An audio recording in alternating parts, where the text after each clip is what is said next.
Hey, let me show you the fastest method how you can take screenshots on your iPhone 17 Pro Max without using any buttons combination. So take a look.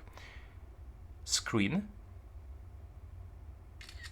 As you can see, my iPhone recognized that and it take a screenshot. So we don't have to actually reach the phone and do this manually. And as you can see, we have to just go for vocal shortcuts. And to do that, you have to go for the settings and just move into the option called the accessibility.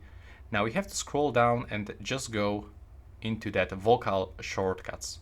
Now click to add action, and before you must turn it on, click here, tap continue, and select what you want to do. Let's say scroll up or wake Siri or volume up. There we go. Now set a keyword. So I'm gonna set volume up, volume